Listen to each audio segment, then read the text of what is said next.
first step is to rough cut a piece of wood into the shape that we'll be working with. We're going for a diamond, and here you see me cutting different sides of the diamond. I'm going with 15-degree cuts.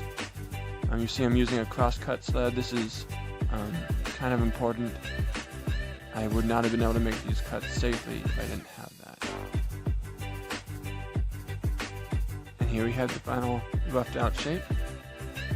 The next thing that we're going to want to do is we want to put marks on it that will indicate the halfway point through the thickness. This is 3/4 inch thick, so halfway is going to be 3/8. So I'm going to go ahead and mark those points, and then I'll draw a line.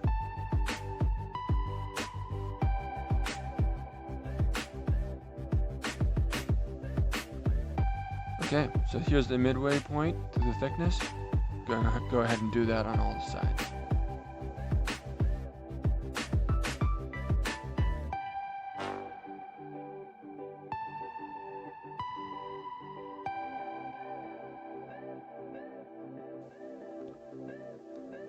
With the lines on the cut faces marked, I am now ready to move on to the next step. I'll be using these lines that I've just drawn, along with the other lines that you can see on top of the piece of wood right here, to define the bevel that I'll be grinding into this shape. I'm going to grind away this edge until the wood comes up with those lines that I've marked. Creating this bevel took some sanding.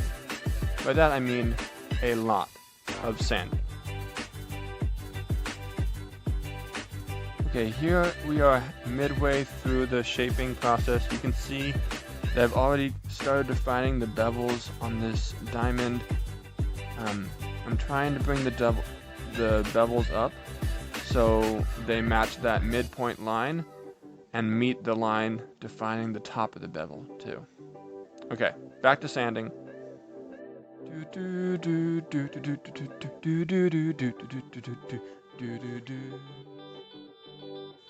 Okay, so now we've got the bevel defined.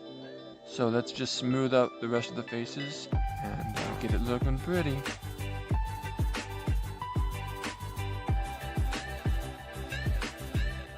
Ooh, pretty.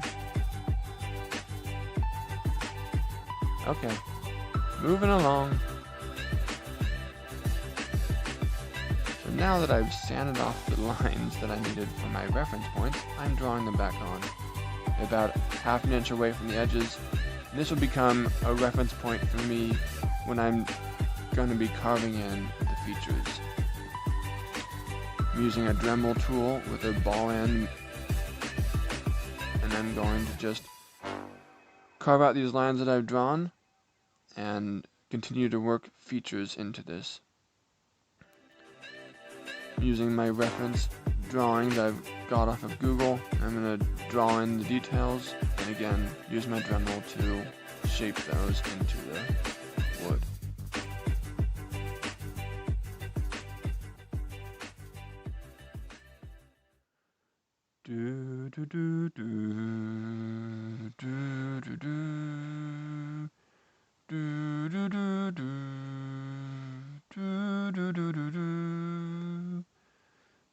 You're welcome. You can have that song stuck in your head too, because I had it stuck in my head the whole time I was making this.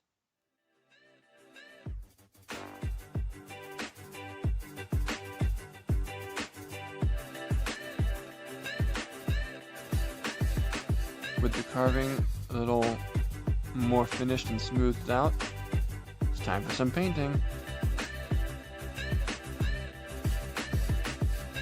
I'm going to do the painting in several steps. There'll be a white base coat, then I'll build color so I can have a little bit more dimension to the final look.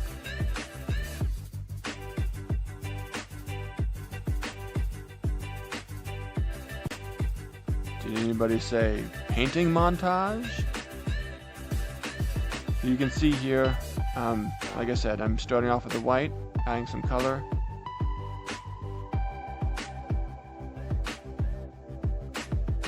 Some of you may be wondering why bother to paint the whole thing teal, only to paint right over it with this other color. You'll see that in a minute, I'm going to be distressing the edges of it while it's still wet, and that'll give this textured feel to the paint.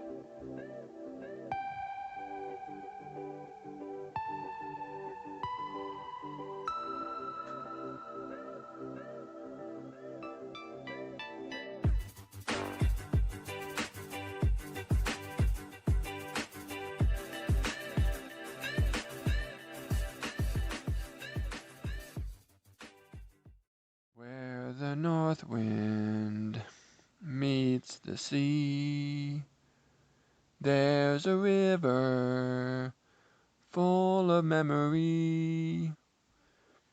You know, for as many times as I've heard this song, you'd think I'd know more of the words, but I definitely don't. Anyways, once again, enjoy having that stuck in your head.